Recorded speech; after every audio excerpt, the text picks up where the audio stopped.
Good evening. I'm Chris Matthews at the University of Illinois at Chicago. Don't ask us what we're doing to get people to vote. We're bringing the election to them here at the University of Illinois at Chicago. Leading off tonight, the battle for the Senate, Chicago style. Before he was president, Barack Obama was a senator from Illinois. Now Chicago, a major battlefront, and who controls the entire Senate? We've got Democratic candidate Alexi Giannoulias joining us here in a minute. Plus, Florida Senate candidate Charlie Crist called his Republican opponent Marco Rubio an extreme right-wing candidate. Rubio accused Crist of leaving the party, the Republican Party, for his own survival. Tonight, we'll talk to Charlie Crist about his prospects on November 2nd. And my home state, Pennsylvania, the hot race for the Senate grows even hotter. Two new polls show Democrat Joe Sestak has pulled slightly ahead of Pat Toomey, the Club for Growth conservative. The two will debate for the first time tonight. We'll have him, Joe Sestak, at Temple University in North Philadelphia, tomorrow night in the Hardball College Tour as we continue. Right now, right here in Chicago, the Democratic candidate for the Senate in Illinois, Alexi Giannoulias.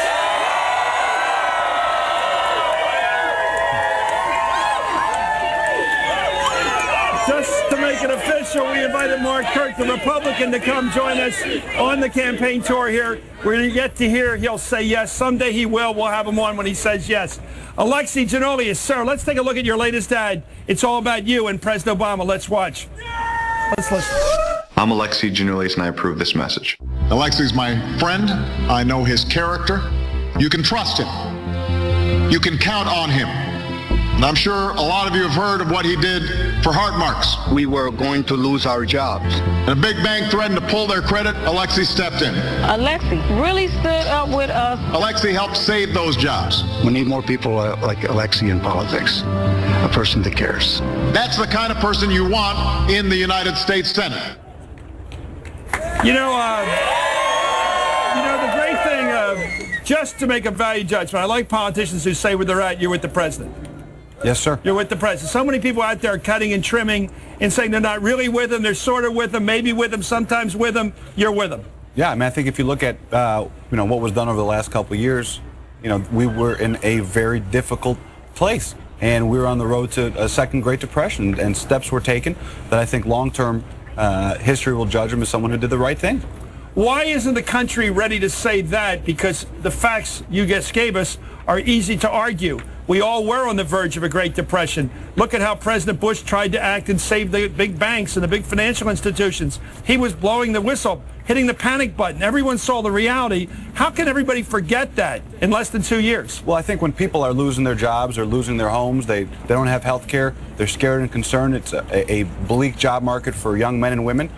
People are dealing with enormous challenges, and there's anger, there's frustration. We see it every single day, but that's not the reason to not get out and vote, not pay attention. That's why we need people as engaged as ever, as involved as ever, paying attention to what's happening so we can turn this economy around and create the next generation of private sector jobs right now. Let's talk about the big issue. Tom Brokaw of NBC the other day wrote a big piece in the New York Times saying these candidates are not talking about the wars we're fighting. Young men and women are being killed and wounded, in many ways dismembered by IEDs over in countries like Iraq and Afghanistan. We're fighting a hot war over there, and Iraq's coming apart again.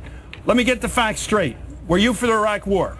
No, and I think there's a stark choice in this race. My opponent, Congressman Kirk, not only voted for the war in Iraq, he actually convinced other members of Congress. He said he knew to a, quote, moral certitude that they're weapons of mass destruction. And if you look at the over $1 trillion that we spent in Iraq, 4,500 lives, more profoundly 4,500 lives, and more importantly, the fact that we took our eye off the prize of where the terrorists who were responsible for 9/11 were. So here we are, a decade later, adrift in Afghanistan, and those decisions have repercussions. Let's look at Iraq for the first instance. The biggest political issue in 2006, 2008, of course, was the Iraq war. It's the reason why I think Barack Obama, I think you'd agree, was the Democratic nominee, because his opponent, Senator Clinton, was on the other side. Fair enough, a good debate. I think he's right. Look at what's going on in Iraq right now and react to it. We're seeing the Sunnis that were once in charge there now joining the insurgents. It looks like the whole war, the minute we leave, is going to start all over again. Does that make a case for us having gone in or not? Well, look, I think, again, we took our eye off the prize. More importantly, the terrorists that were responsible for 9/11, we had 7 years of policy that was completely adrift in Afghanistan before President Obama took over. He took over. He's trying to put together some sort of a timeline in Afghanistan, and I hope what you're saying in Iraq doesn't come true. And I think Saddam Hussein had to go. But again, we took our eye off the prize. Okay. Do you think we should stay in the war in Afghanistan past next July in force, or should we begin to leave? I can't envision a scenario where I would be in favor of staying there. I mean, a strictly military approach has never worked, Chris, has never worked in the region. We need to have... If Petraeus says to stay and the president says to go, who are you with? Well, again, I think it'd be tough for me to envision a strategy where we would stay, but I would listen to the troops on the ground, the commanders on the ground, but it'd be tough for me to... Okay, let's talk about unemployment in this country. Right now, people talk about a 10%. I don't know about these. How many kids out here? Let's talk about you right now. Is it a tough job market out there? Okay, now that's a problem. Everybody here is going to have a hardest time. I mean, I was right with Whoopi Goldberg say they're going into a poo storm. Okay? It's tough out there. I got kids in their 20s. It's really tough. And here's the question. If you look at the big numbers, 15 million people right now signing up for unemployment that aren't able to get jobs. Who are out there actively looking, 15 million people. You got another number almost as big that are working as, it's a nice phrase, freelance. They're really not getting paid full-time salary. They're not really getting benefits. They're not getting health. They're not getting pensions. They're basically working at the whim of an employer, right? Part-time, maybe full-time for a while. This is a huge problem. What are we going to do about it as a senator? If you get in, what will you do about it? I think, again, our priority needs to be on creating jobs. I think there are a number of opportunities that, quite frankly, we're missing. We could be investing in infrastructure, in innovation, the next generation of... I'm with you. We got a $1.6 trillion deficit right now. How do you tell the American people we got to rebuild this whole country? Why aren't we having rapid rail? Why do the French have all this stuff? Why do the Chinese have rapid rail? They go 300 miles an hour across their countries. Why don't we do it? Why don't we build America? So why don't? And can you sell that to the American voter who's worried about the deficit? I think when we tell the American voter, listen, Europe spends over 5% of their GDP on infrastructure. China spends over 9% of their GDP on infrastructure. In the United States, we spend less than 2.3% of our GDP on infrastructure. Well, what are we spending it on? The American Society of Engineers has given our national infrastructure the grade of a D-. We have functionally obsolete roads, bridges. At a time when there are millions of Americans sitting idly by, we shouldn't be investing in high-speed rail, in our roads, and building new schools. 10 million gallons of water a day because of leaking water. Why did America stop building? Would Chicago get built today? Would Washington get built today? Would the Empire State Building, the Sears Tower be built? Would the Golden Gate Bridge be built today? Would the interstate railroad system be built today? The Continental Railroad? I get a sense we don't do anything anymore. We just pay bills. We don't create anymore. Why is that? Why have we stopped building America?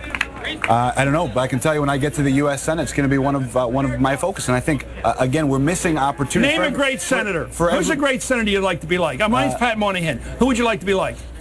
Dick Durbin, Paul Wellstone. There's some terrific All politics is local, right? Dick Durbin. That's a great. That's Dick Durbin is the finest senator in the gutsy country. move. He's coming on the show. That's a gutsy move. Who are you going to vote for leader of the Senate if Reid loses? Durbin or Chuck Schumer? Chuck Schumer's a wonderful guy, but I'm a Durbin guy.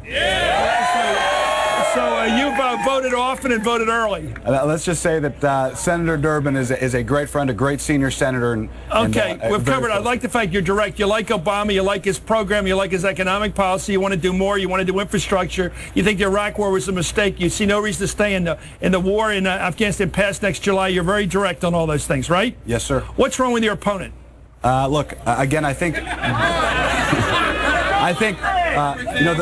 the untruths about his military career and the untruths about his teaching career, that's one thing. But at the end of the day, what's more egregious to me are the votes he's had in Congress. He's been there for 20 years, and I just think Washington, D.C. is broken. We need some fresh leadership, some new ideas, some bold initiatives, someone who's going to focus on the next generation, on a vision for where this What do you think of these people on the right now that are running the Republican Party? And I mean going to run it. It looks like they're in charge. The most popular figure in the Republican Party today, according to national polling, is former Governor Sarah Palin.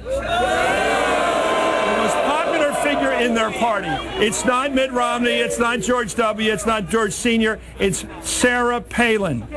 Do you believe that she's qualified to be President of the United States? I don't. You don't? I don't, and I think quite frankly, people like Sarah Palin and Glenn Beck their rhetoric, I think, is dangerous, and more importantly, is unhelpful to what we need to do to move this country forward. Chris, people are getting crushed out there with this recession. We see it in Chicago, we see it in Southern Illinois and Central Illinois. They're losing everything, their homes, their jobs. Right. They want someone who's going to bring ideas to the table, not just try and separate people in this divisive rhetoric about who's to blame for the problems. Let's just get things done. Well, you're a very impressive guy. Now, a real tough question. All politics being local, we're here in Chicago. I'm a Bulls fan. I'm not going to ask you Cubs versus White Sox. I'm going to ask you Rahm Emanuel. Would he make a great mayor of Chicago? I am focused on November 2nd. I finally stumped you. Thank you. Alexi Giannoulias, thank you. The candidate for the United States Senate out here. This is the closest election in the country. Coming up, let's look at the big picture and where things stand right now in the battle for control of the Senate and the House. And tomorrow, the Hardball College Tour continues from Temple University in North Philadelphia with Senate candidate Joe Sestak. These kids are involved. You're watching Hardball, the College Tour from the University of Illinois in Chicago on MSNBC.